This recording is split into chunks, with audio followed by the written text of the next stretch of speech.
Hey, Clarity Challengers. How are you today? It is Thursday. I'm losing track of the days. Thursday, it is day 10 of the Clarity Yoga Challenge. Thanks for hanging in there. So glad you guys are here.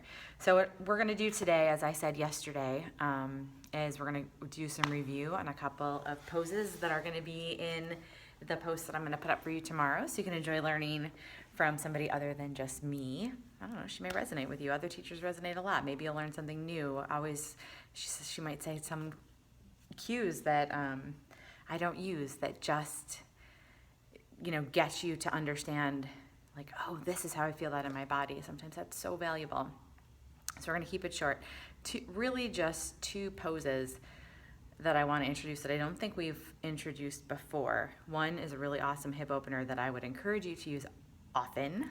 You certainly don't need to flow in yoga and go through a series of poses. This one pose is an awesome one to just get into. We're going to do half pigeon. I'm going to do a couple variations. And then Warrior 3, which I don't think we've done before. A couple variations that you can use on that as well. So that when Danielle offers them up in her practice, you've got some go-tos to work with that. I am going to, after those two little things, I'm going to read, give you a little Shavasana because everyone needs, it's like when you were in kindergarten and you were told to get on your mat and now you wish somebody could tell you to take a nap, right? I'm going to do that. You can take a nap if you want. It's not going to be super long, but just a little time to rest and relax, opposite of all the stress that we put into our day. So I'm going to give you that time, hold that space for you. I have a little reading just to acknowledge beforehand so I don't forget. This was a book that was introduced to me. I know it's backwards. It's Journey to the Heart from Melanie Beattie. This was introduced to me way early on in my yoga path, and it has just really amazed me how when I flip to the day, so I'll read what it says for August 10th, it just gives me exactly what I need. If it doesn't resonate, it doesn't resonate. Don't worry about it, but maybe it gives you exactly what you need as well. So I'll read from that. But before I do anything else, I just need to also acknowledge that I'm coming to you today from my beautiful friend Annie's gorgeous new studio in Greece, New York, Neutral Yoga. I teach here. I just finished a class, and I'm honored to be in her space and her beautiful space. She creates a wonderful energy here. Anybody local to Rochester, check her out. Your first class is free. I would really love for you to come and experience Neutral Yoga. It's a wonderful place. So that's where I am. Thank you, Annie, for letting me be in your space and part of your yoga family. So I'm going to get back on the mat. Hopefully you're going to be able to see me. I'm going to do a couple different angles. We're going to start with half pigeon. Danielle's going to walk you into this. Okay, so for half pigeon, this is a hip opening pose. So I'll do it in two directions. So on your mat, she's going to ask you to bring your right knee, you'll start with the right, I think she starts with the left, to right behind your wrist on the mat. And what I do here, first of all, if this is sensitive on your knees, you're going to always want to put something underneath it. My hips don't come straight down to the mat. I can get them a little closer. I use my left leg and I inch it back. Start with your torso lifted. So inch your torso back. Now, still, you want to keep your hips, if you can see I'm moving a little bit, you want to keep your hips even front to back, like if you're looking at the wall in front of you, and even to the ground. So another great way to give yourself some support here, if this feels like a lot of opening in your hips, is to stick a rolled up blanket underneath the hip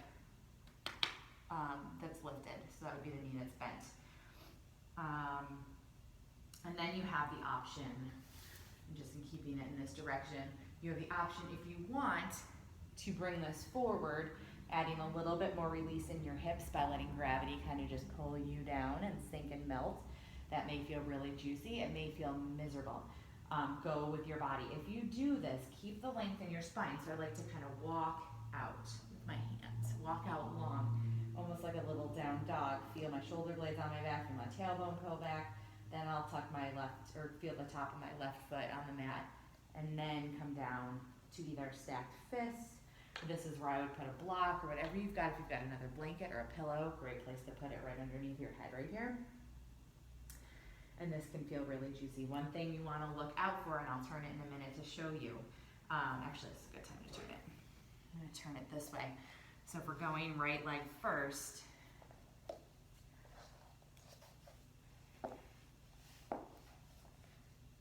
yep, that's my ankle, cricking and cracking. So some people will teach that this foot needs to be parallel to the front edge of the mat. I don't teach that way. I want it to be where it feels comfortable. So I actually bring this is the right heel. I actually bring this pretty close to the left hip. And that's just to protect my knee. Flex through that foot. That will also protect your knee. If you feel any kind of pinching, tweaking, anything in your knee, back out of it. We'll do something else because it's just not worth it. You don't want to take this in your knee. This is meant to be felt in the hip, releasing in the hip, and it's meant to feel like that comfortable discomfort, right? So not pain. Not pain. That's not what you want. Okay, so that is one variation. If you're like, okay, I feel that pain, what else do I do? You can take it seated,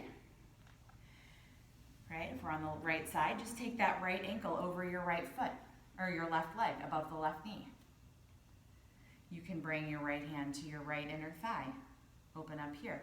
You can take your hands behind you, open up across your chest, feel your shoulder blades on your back. If you want more, bend your left knee, take your hands behind you and scoot your glutes close to your heel and lift your chest. That will give you a good sensation on your right hip, a good loosening. Now it's not that juicy, melting and half pigeon, but certainly going to give you what the pose is intended to do, and that is opening here. Keys are to lift your chest and keep this foot that's bent and crossed over, keep it flexed. That's going to protect your knee. So that's half pigeon. I'm not going to show you the other side for the sake of time, but give it a try on both sides. Great thing to do if you're particularly watching this at the end of the night. If you're in Europe or ahead of me, time zone wise, anywhere over there, watch it and just take this pose, make it juicy. It's a great end of the day, releasing, relaxing. We hold a lot of tension in our hips, a lot of stress in our hips. See what kind of melts out. Deep breathe and let it go. So that's half pigeon and a modified half pigeon. Okay. So Danielle's going to do that.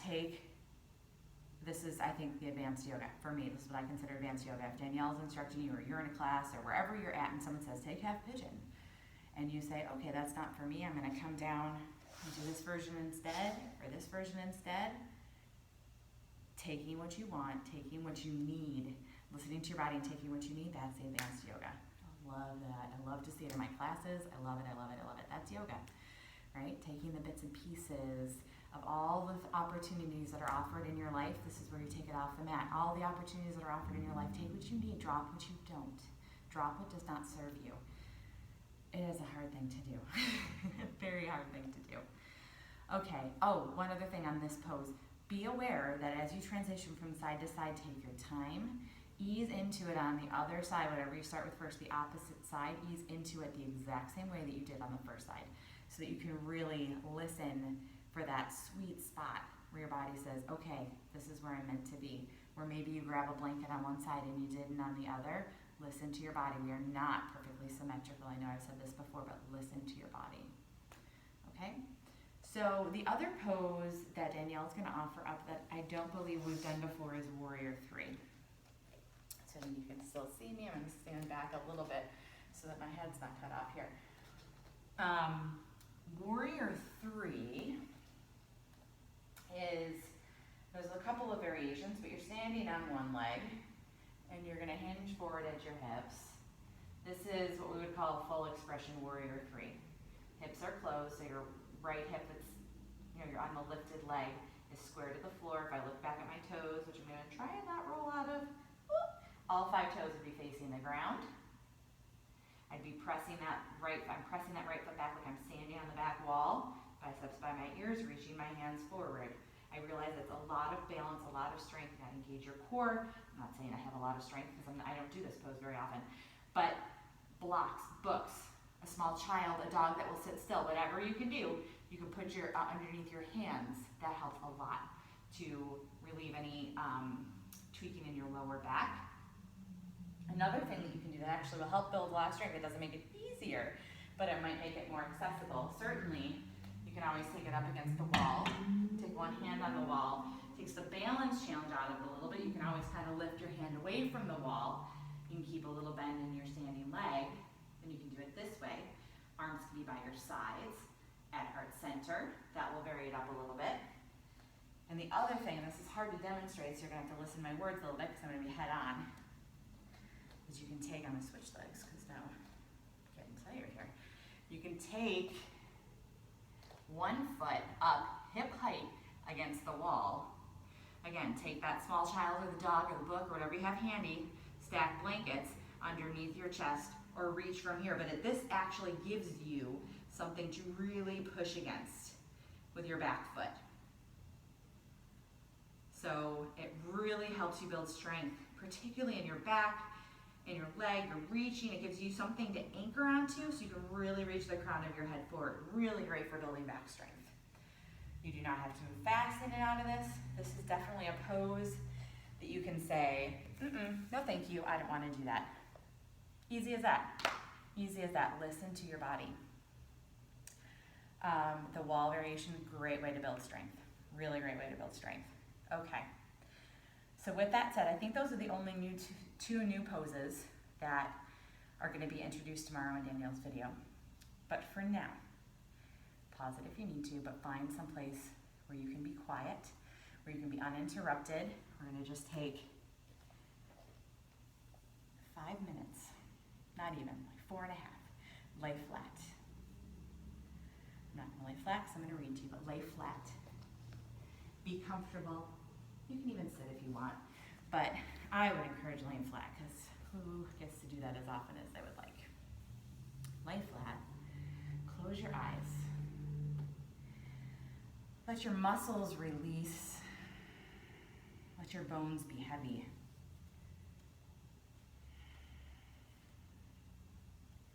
Take a deep inhale through your nose. Open your mouth and sigh it out. Close your eyes. August 10th. Find places of healing. Find places of healing.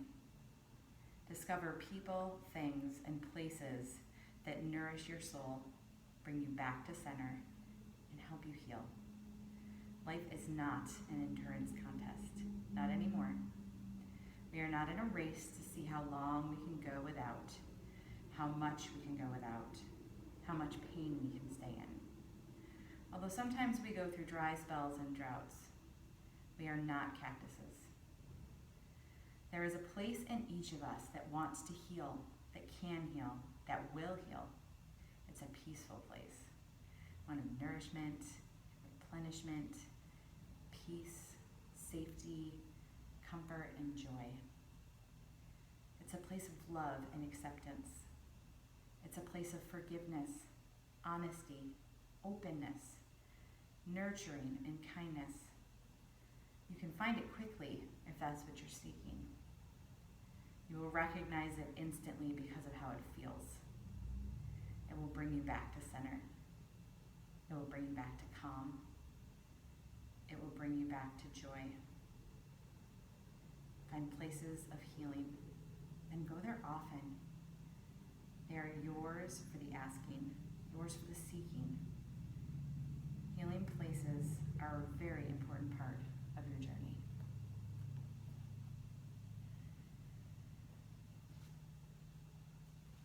Holding space, holding time for you to find this healing place.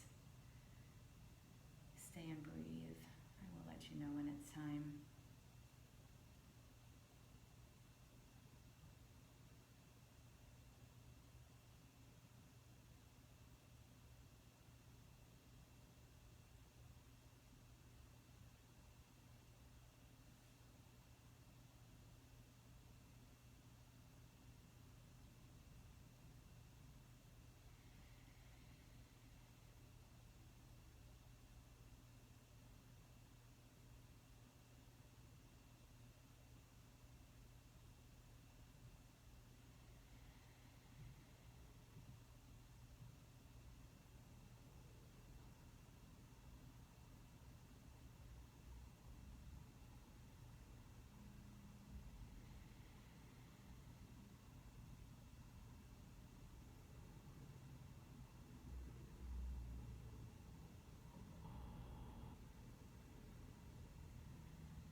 and your toes.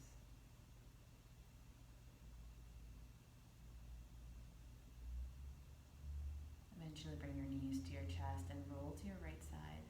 And just pause for a moment of acknowledgement and gratitude for you for taking this time for self-care, for healing.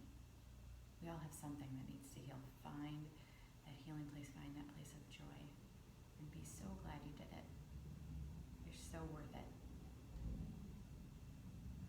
Bring your hands to your heart center. One last cleansing breath all together. Deep inhale through your nose. Open your mouth, sigh it out.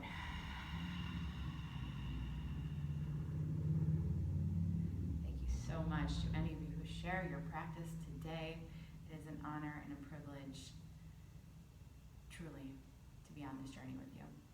Thank you.